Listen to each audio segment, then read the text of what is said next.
गरुडगमन तव चरणकमलमिह मनसि लसतु मम नित्यम्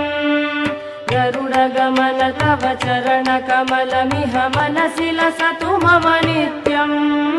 मनसि लसतु मम नित्यम् मम तापमपा गुरुदेव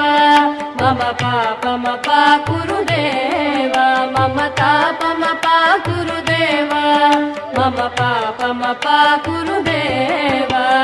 जलजनयन विधिन मुचिहरण मुख विबुध विनुत पद पद्मा जलजनयन विधिन मुचिहरण मुख विबुध विनुत पद पद्मा विबुध विनुत पद पद्मा मम तापमपा गुरुदेव मम पापमपा गुरुदेव मम तापमपा गुरुदेव मम पापमपा गुरुदेव।